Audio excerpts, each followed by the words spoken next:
Bonjour.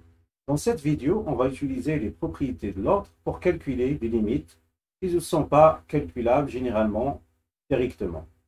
Alors, passons à ces deux propriétés. Alors, soit A un réel, soit A un réel ou infini, f et g, deux fonctions qui sont définies sur un intervalle x. Alors, si quel que soit x, donc f de x est supérieur à g, et la limite de g de x égale plus l'infini, donc automatiquement, la limite de f de x c'est plus l'infini. Passons à l'illustration.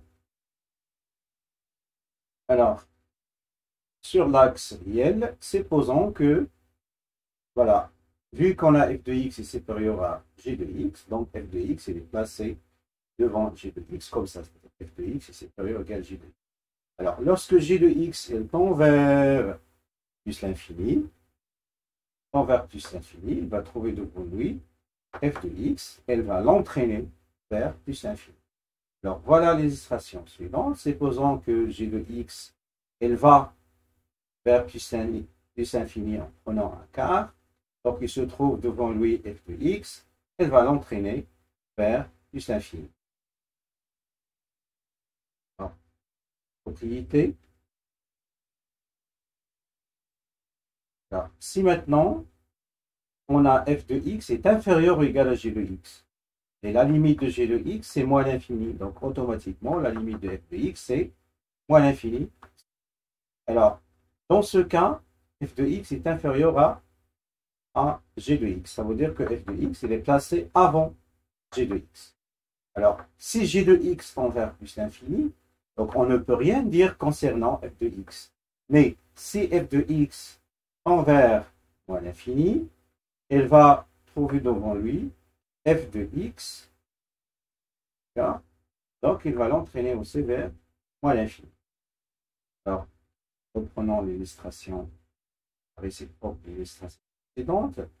G de x, elle va tendre vers moins l'infini cette fois, va trouver devant lui f de x, donc elle va l'entraîner aussi vers moins l'infini. Prenons maintenant un exemple pour illustrer ces deux théorèmes. Alors, montrons que la limite de, voilà, la limite lorsque x tend vers moins l'infini de moins 2x plus 5 plus cosinus de x est égal à plus l'infini. Alors, nous savons que cosinus de x est compris entre moins 1 et 1. Alors, on va ajouter 2x plus 5 à chaque membre de cette inégalité. Donc ici, moins 2x plus 5 ajouté à moins 1, ça donne moins 2x plus 4. Et moins 2x plus 5 ajouté à 1, ça donne moins 2x plus 6. Alors,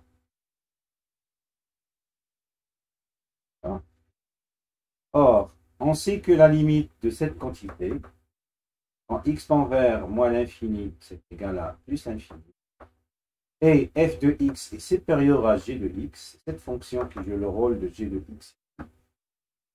Donc, conclusion, or f de x est supérieur à moins 2x, donc la limite de f de x c'est égal à plus l'infini. Alors maintenant, on va passer à un exemple.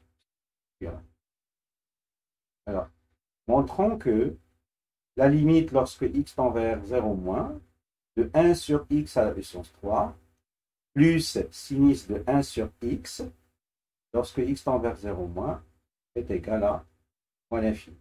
Alors, nous savons que sinus de 1 sur x, il est compris entre moins 1 et 1.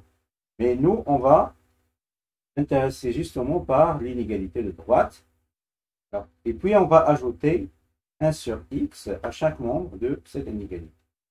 Alors, on va trouver que 1 sur x à la puissance 3 plus sinus de 1 sur x est inférieur ou égal à 1 sur x à la puissance 3 plus 1. Or, la limite de cette quantité lorsque x tend vers 0 moins, donc ici c'est 1 sur 0 moins, c'est moins l'infini plus 1 c'est moins l'infini. Alors cette fonction, elle joue le rôle de g de x qui est ici. Elle tend vers moins l'infini, donc elle va entraîner aussi f de x vers moins l'infini. Mais f de x, c'est cette quantité. Donc, conclusion. Or, la limite de 1 sur x à la puissance 3, lorsque x tend vers 0 moins, c'est moins l'infini. Par comparaison, la limite de 1 sur x à la puissance 3 plus sinus de 1 sur x lorsque x tend vers 0 moins, c'est égal à moins l'infini. Voilà. Voilà, on a fini cette vidéo. Merci pour votre attention et au revoir.